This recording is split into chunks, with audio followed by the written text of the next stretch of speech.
I have always found the fact that we can predict solar eclipses so well quite astounding. We know when they're going to happen within like a few hours of when they're actually going to occur, which is crazy. And these ones happening right now in October of 2023 are no different. So I just wanted to hop on camera really quickly to say happy Halloween and also explain why today is such a big deal for astronomers. Now, if you didn't know, today is the day of an annual solar eclipse, but it is also the day of a rare hybrid solar eclipse, meaning it will be both an annual solar eclipse and a total solar eclipse for parts of the world. Now I live in California, and here we are going to see an annual solar eclipse. That's when the moon is at its farthest point from the Earth, so it will appear smaller than the sun. Total solar eclipses, on the other hand, happen when the moon is at its closest point to the Earth.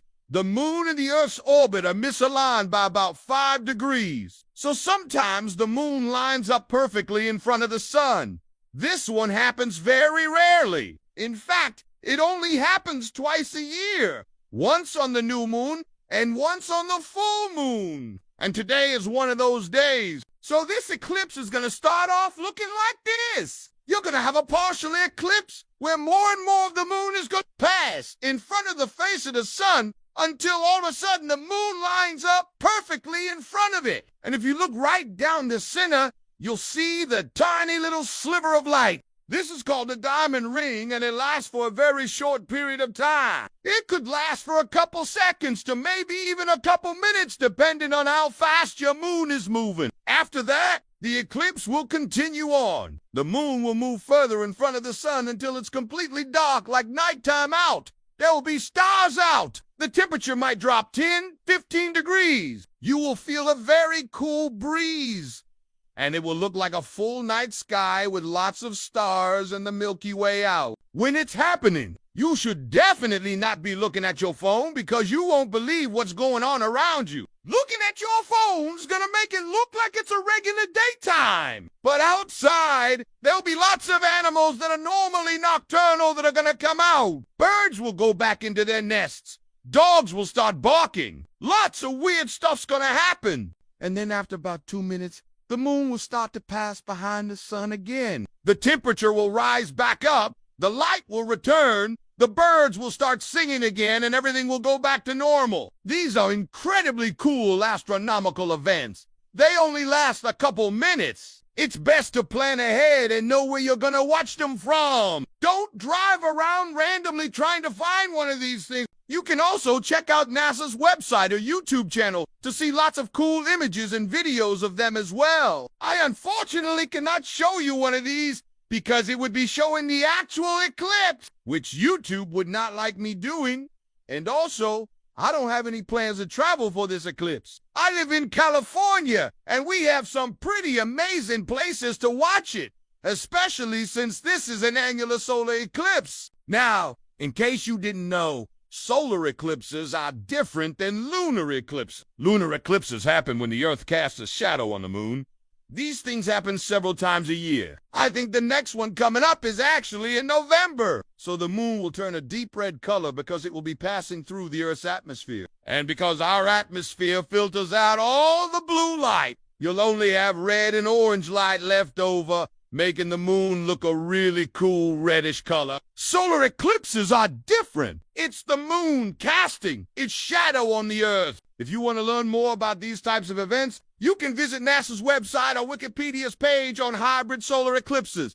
I'm going to link to both of these in the description below. I just think these are incredibly cool astronomical events that we are so lucky to be able to predict so well. In fact, they're so predictable that we actually used them in the past to keep time. I remember learning about this in school, but apparently there's something called an equation of time. Because the moon doesn't orbit the Earth perfectly, sometimes it lines up with the sun better than others. So there's a slight misalignment that causes the length of a day to be slightly longer or shorter than 24 hours. And the only way we were able to figure this out was by tracking solar eclipses. This is crazy to me, because it shows just how much work scientists and astronomers have put into figuring these things out.